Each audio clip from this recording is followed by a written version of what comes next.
Hi guys, ये Devang Maheshwari this side. सबसे पहले स्टार्ट करते हैं मार्केट्स में आज क्या हुआ और हमें क्या आगे एक्सपेक्टेड है, क्योंकि काफ़ी सारी न्यूज़ इन्फ्लो है जो मार्केट रिलेटेड आ रहा है। काफ़ी सारे वेरिएबल्स है जो एक साथ चल रहे हैं। उसके बाद हम दो क्वेरीज कवर अप करेंगे जैसे हम रोज कवर अप करते हैं। चलिए शुरू करते हैं। जैसे कि हमने लास्ट डेली मार्केट वीडियोस में भी बात करी थी कि जो शॉर्ट टर्म ट्रेंड है मार्केट में वो नेगेटिव है। हमने लास्ट डेली वीडियो में ये भी बात करी थी कि एक छोटा सा टेम्पररी बाउंस आ सकता है वहां से, बट हमें कैरी नहीं हो जाना है अपने आप को उस शॉर्ट टर्म बाउंस में, क्योंकि ओवरऑल ट्रेंड पॉजिटिव नहीं है। वैसा ही कुछ हमने आज देखने को मिला। निफ्टी बहुत अच्छा गैप अप ओपन हुआ, स्मॉल कैप्स अच्छे ओपन हुए, मिड कैप्स अच्छे ओपन हुए, बट क्लोजिंग तक सब ने अपने गेन्स जो है वो गिव अप कर दिए। Nifty ended in red. Major चीज जो हमें इस समय देखनी है जो हो रहा है वो ये कि जो ये यूएस की बैंकिंग में प्रॉब्लम आई थी, अब ये प्रॉब्लम ग्लोबली स्प्रेड हो रही है। और ऐसा ही कुछ हमने बात भी करा था कि ये इतनी जल्दी बंद होने वाला नहीं है एक दो बैंक से। हर जगह ही सेम प्रॉब्लम आएगी ग्लोबली, क्योंकि हायर इंटरेस्ट रेट्स एनवायरमेंट ही कुछ ऐसा क्रिएट करता है। हमने पहले यूएस में काफ़ी सारे रीजनल बैंक्स है, वो बैंक्स में 50% 60% तक का फॉल देखा। आज हम अगर देखें तो क्रेडिट स्विस ऑलमोस्ट 30% डाउन है सिंगल डे। और जो सबसे बड़ा शेयर होल्डर है क्रेडिट स्विस में, उन्होंने ये भी बोल दिया है कि अब हम इसमें कुछ भी मदद नहीं करेंगे, हम कुछ फंड इन्फ्यूजन नहीं करेंगे। यानी कि यहाँ पर या तो कोई नया शेयर होल्डर आएगा और एल्स क्रेडिट स्विस बैंकरप्ट हो जाएगी। इसके साथ ही अलग अलग यूरोपियन बैंक्स में देखें तो वहां भी हमें बहुत फॉल देखने को मिला है। डॉशे बैंक 9% तक का डाउन है, पीएनबी परिबास 11% तक का डाउन है। तो यूरोपियन बैंक्स भी यहाँ पे काफी हिट ले रहे। क्या इंडियन बैंक में भी हमें यही आगे देखने को मिलेगा? देखिए, कंपैरेटिवली हमारे इंडियन बैंक्स अच्छे प्लेस्ड है, काफी सारी रेगुलेटरी चीजें इनफोर्स है, बट फिर भी हमें हो सकता है कि सडनली ऐसी कुछ चीज यहाँ पे भी देखने को मिल जाए, या फिर एक नेगेटिव सेंटीमेंट जो है यूएस इकोनॉमी से रिलेटेड जो बैंकिंग में हो रहा है, यूरोपियन इकोनॉमीज में जो हो रहा है, उसका इंपैक्ट यहाँ भी देखने को मिल सकता है। अगर हम आज दूसरे इंडाइसेस की बात करें तो ऑलमोस्ट सारे इंडाइसेस ही नेगेटिव बंद हुए हैं।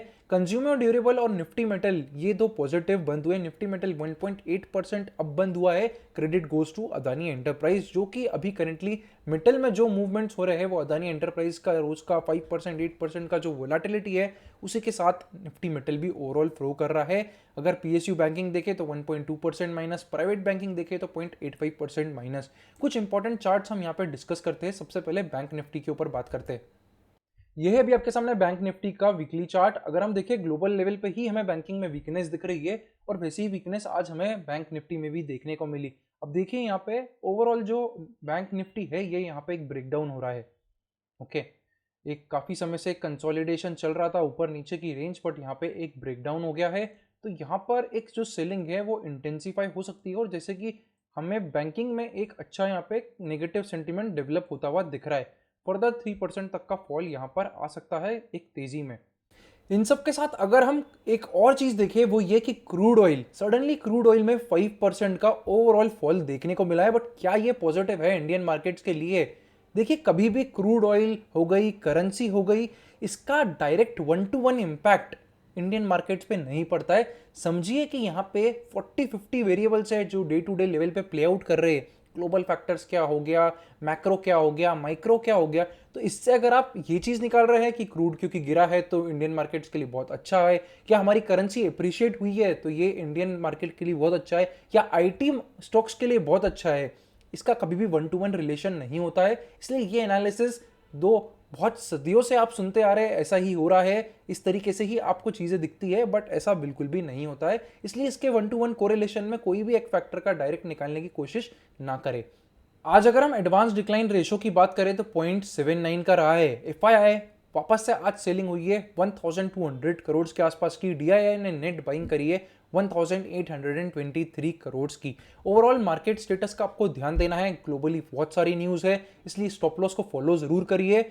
और अगर आप हमारे डेली मार्केट वीडियोस को फॉलो कर रहे हैं तो अभी तक आप एक काफी कंफर्टेबल पोजीशन में होंगे, कुछ भी ऐसा खास ड्रॉडाउन नहीं हुआ होगा आपको।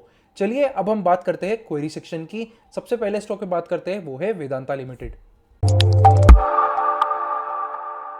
यह है अभी आपके सामने वेदांता लिमिटेड का वीकली चार्ट। ध्यान से देखिएगा, स्टॉक जो है एक अच्छी खासी अप ट्रेंड में यहाँ पे मूव हो रहा था। ओके, एंड इसके बाद ये ट्रेंड लाइन का ब्रेक हो गया है। जब ऐसा ब्रेक हुआ इसके बाद ओवरऑल जो स्टॉक है वो एक डाउनवर्ड साइड में चला गया है। तो यहाँ पर करंटली जो ओवरऑल स्टांस है वेदांता लिमिटेड पे वो नेगेटिव है। बात करें अगर हम की सपोर्ट जोन्स की, तो ये एक अच्छा सपोर्ट जोन है। हम अगर इस लेवल को देखें which is 260 levels, it is a good support zone. And ऊपर की साइड अगर हम रेजिस्टेंस लेवल की बात करें तो ये एक अच्छा रेजिस्टेंस लेवल है। इसके ऊपर ही कुछ अच्छी ओवरऑल मोमेंटम हमको देखने को मिल सकता है। इसके पहले स्ट्रक्चर जो है वो साइडवेज टू नेगेटिव है। ओके, तो ये चीज़ का आपको ध्यान रखना है। सेकेंड स्टॉक की बात करें अगर हम, वो है इंडियन ऑयल कॉरपोरेशन, जो हमें कमेंट सेक्शन में मिला था। वाइडर चार्ट पे देखिए इंटरेस्टिंग चीज़ आपको दिखेगी। यहाँ पर जो स्टॉक है वो अभी ये बड़ी जो ट्रेंड लाइन आपको दिख रही है, यहाँ से फिर रेजिस्टेंस, यहाँ से फिर रेजिस्टेंस, यहाँ से फिर रेजिस्टेंस, जब तक इस ट्रेंड लाइन का एक ब्रेकआउट नहीं मिलता है, अगर आप लेवल्स की बात करें तो ये लेवल के ऊपर जब तक स्टॉक नहीं जाता है 84 लेवल के ऊपर, तब तक यहाँ पर आपको कॉशियस रहना है।